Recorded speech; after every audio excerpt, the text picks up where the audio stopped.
Alright lads, so this morning we did get our new version update bringing us some pretty cool stuff, but the thing I was most looking forward to was the chance of getting some data mined information in regards to the upcoming end of year characters. And it looks like this morning we got exactly that. But as always, before we do have a look at this data mined information, a massive shout out to the lad Heekin for giving us this information. He was the one that data mined it. And as always, keep in mind we are looking at data mined information here. These skills that we do talk about today, they don't paint the full picture of how it's going to work and be incorporated in game, so always keep that in mind. Right now we're basically working on a bit of text and speculating how it will work in game, and we'll find out how it does work in game literally in less than 2 weeks time. So with that said, let's talk about it. And the first thing to talk about is the following line: Team Battle Endure HP. Now, Team Battle in particular means it's a Brave Battle skill. So, lo and behold, to no one's surprise, we're getting another Brave Battle character for the end of year. It's one of the few things that Caleb are always consistent about, and it's a good and bad thing for the most part. You know, not everyone likes characters getting the Brave Battle treatment,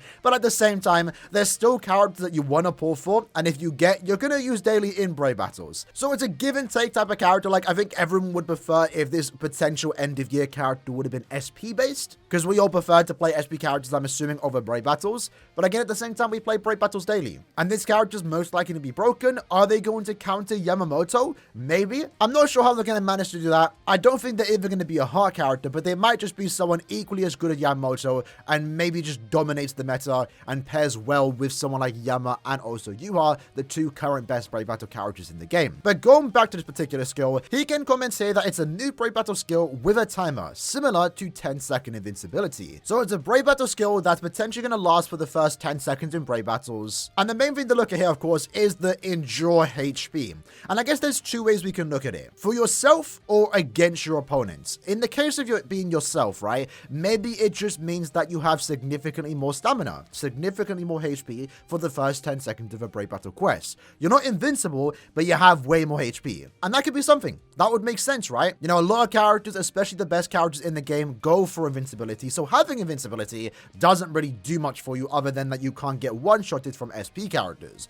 But if you start off naturally with significantly more stamina, significantly more HP, well, that means against those that can go for invincibility, you might potentially have the advantage here because you'll have significantly more stamina despite maybe only being 1-5. Additionally, if we look at the exact definition of endure, we can read it as to suffer something difficult, unpleasant, or painful. So maybe, hypothetically, you're inflicting this onto the enemy team. So maybe for the first 10 seconds, the enemy team is all taking damage over time. I guess it would work something like damage over time status ailments, like burn, poison. But in this case, you're not inflicting it. You're just guaranteed to do X amount of damage over the X amount of seconds, let's say 10 seconds. There's definitely a few ways you can take this particular skill. It's hard to say what exactly this does mean, but the main thing to take away from this particular skill is that 1, it's a Brave Battle skill. 2, it has something to do with stamina / HP. And 3, it's very similar to the invincibility skill in the sense that it lasts around 10 or so seconds. How this is going to play out, I guess we'll find out potentially in less than 2 weeks time. The next skill is Party Killer Effect Rate Up Ability. Now this one's quite simple. This has to do with your killer effect, and since it does say party here,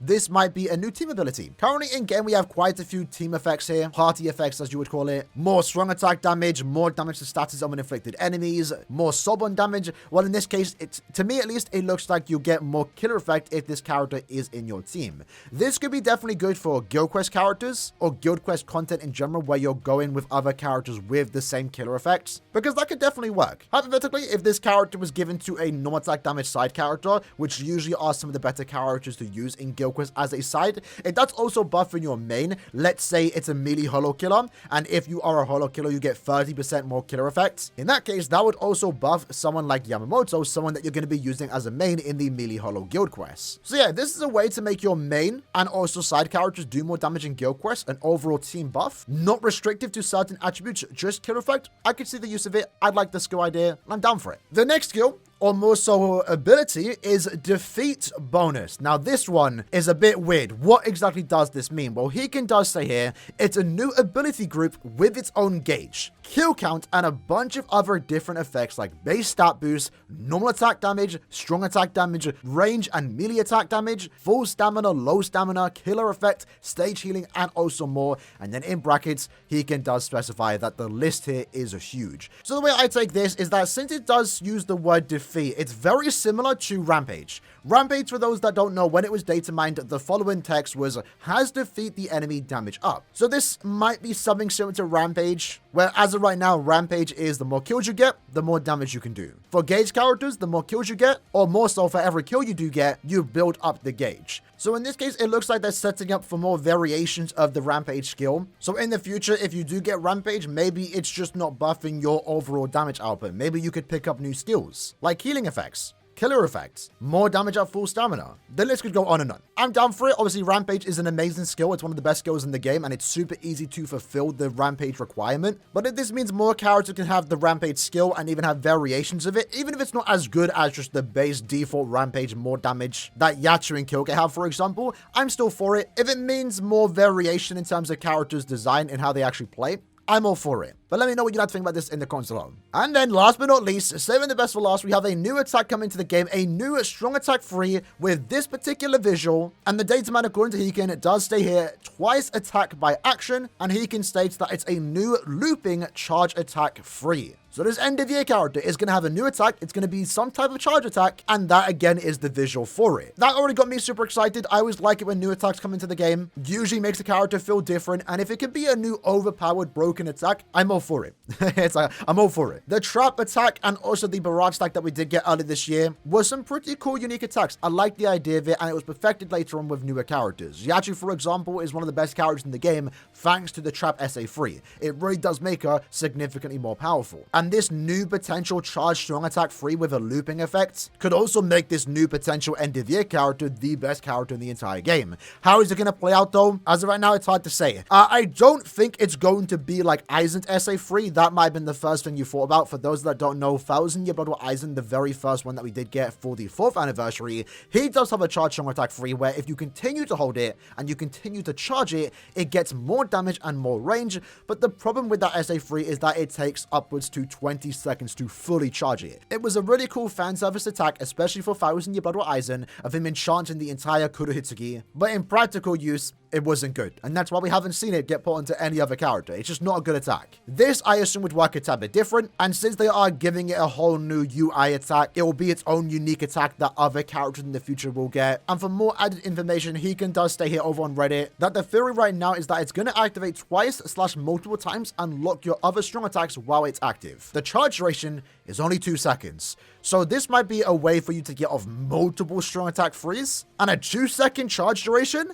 Yeah, this might be a busted new strong attack free. Might be the best strong attack free in the entire game. But the question is right now, does this hint at any upcoming character who looks to be having this attack? Now, the first thought, given the fact that it has this particular design, you might be thinking Getsuga Jujisho, Ichigo. It's clearly some type of cross attack, and it does to a certain extent resemble Getsuga Jujisho. The first thought that I saw when I saw this was, okay, new Ichigo. I'm sure maybe some of you lads thought the same thing too. However, I don't think it's for him. It could be, definitely could be, but in my opinion, if we were to get a new Ichigo, I would have assumed the Soul Bomb would be the Getsuga Jujisho. I guess it's entirely possible that could be his SA3 as well, as the Soul Bomb, always a possibility. But remember too, because this is a UI, it's a whole new attack, this isn't going to be just unique to Ichigo. Other characters in the future will get it, just like the trap effect, just like the barrage attack. And the attack itself is, you know, very generic, right? It's a slash. Any character can do this. So to me, it's not giving me like 200% confirmation that Ichigo gets a Jujisho end of year. It still is up for debate. It's still up for grabs for any other character to get this. And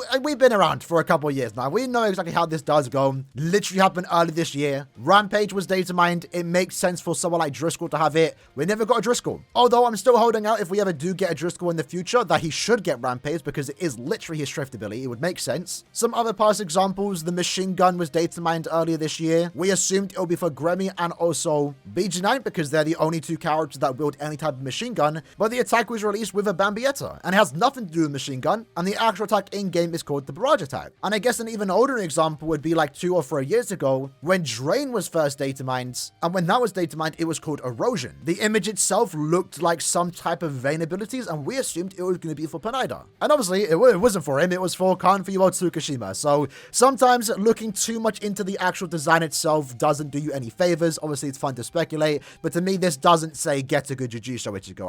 It might not not even be for Ichigo. But it definitely does spicing up the end of year banner. It gets me excited to see what we might potentially be getting. A whole new mechanic, strong attack, is always fun to see, especially on a new, powerful, and fun-looking character. So yeah, I'm even more excited to see what this end of year is going to bring. I'll be ready for it. I have upwards to 5,000 orbs, and I definitely will be going maybe down to 0 for this particular banner. If the characters are hype and are worth it, I definitely will be summoning. But in the comments below, let me know what you lads think about these new DATAMINED skills. A new Brave Battle skill, so we're getting a new Brave Battle character. We're getting a new potential party killer effect buff. We're getting a new SA3, and some potential new variations to the Rampage skill. Hope you guys enjoyed the video. See you guys next time. Take care, and peace.